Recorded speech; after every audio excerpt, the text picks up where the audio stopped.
अकोला शहरात आज वंचित बहुजन आघाडी काढला घागर मोर्चा। अकोल्यात आज पाणी टंचाईवरून महापालिकेविरोधात आज वंचित बहुजन आघाडीच्या वतीने घागर मोर्चा काढत महानगरपालिकेविरोधात जोरदार निषेध करण्यात आला।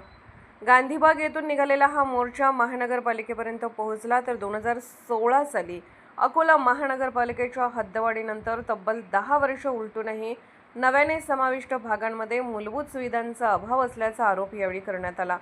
विशेषतः पाणीपुरवठ्याच्या प्रश्नावर नागरिकांमध्ये तीव्र नाराजी पाहायला मिळत असून स्थानिकांच्या म्हणण्यानुसार अनेक भागांमध्ये अजूनही नियमित पाणीपुरवठा होत नाही। काही ठिकाणी 15 ते 20 दिवसांनीच पाणी मिळत असल्याने नागरिकांना मोठ्या त्रासाला सामोरे जावे लागत आहे।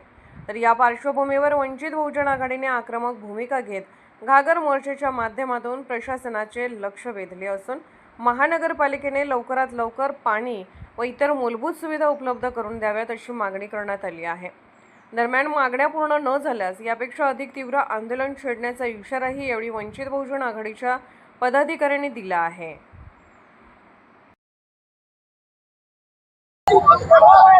2016 मध्ये हद्दवाढ झाली, पण अजूनही 2026 म्हणजे 10 वर्षापासून हद्दवाढ भागात पाणी पुरवठा नियमित नाहीये। शहरात कुठेच पाणी पुरवठा नियमित नाहीये। याकरता आणि त्यातील शिवनी, मलकापूर, गुर्दी इथे खूप भयानक परिस्थिती आहे। गुर्दी म्हणजे गुर्दीमध्ये 160 दिवस झाले पाणी नाही आहे।